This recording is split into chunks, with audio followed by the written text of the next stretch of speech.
When Edwin Hubble decided to measure the distance of other galaxies from our own using the distance and luminosity of certain types of stars, he happened to notice that stars have colors and that different stars have different spectra.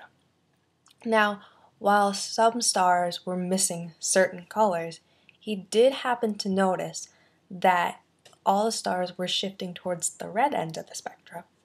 If you know anything about the Doppler effect, the red shift occurs when something is moving away from you, whereas the blue shift occurs when something is moving towards you. Now, Hubble's findings would indicate that objects are moving away from us in the universe, meaning that the universe is possibly expanding. Now, most experts assumed that the universe was static.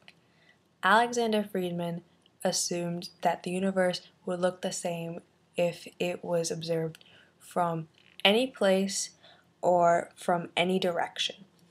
Now, Pienzas and Wilson later on decided to run an experiment using a wave detector and noticed that they were picking up more radiation than they were expected to, indicating that some of it was coming from beyond our galaxy.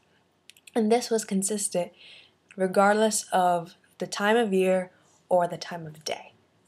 There are three Friedman models, the first showing finite space and space being shaped like Earth, and the second and third ones being infinite space, the second one showing space as being saddle-shaped, and the third showing space as flat. Now, the general theory of relativity predicts a singularity, which in this case is a point in the universe where the theory breaks down. Now, you could say, for example, when a star collapses and forms a black hole, that is a singularity. Now, in this case, it would be the Big Bang. Since nothing that may have happened before it is known or seemingly significant, one can assume that time begins at the Big Bang. Hawking mentions Penrose's theorem, which is any body undergoing gravitational collapse must eventually form a singularity. Hawking decided to say that any Friedman-like expanding universe must begin with a singularity too, and he published a mathematical proof about it. And now today, the Big Bang theory is generally accepted. However, Hawking has decided to try to convince his colleagues that this is not a singularity if you take into account quantum physics.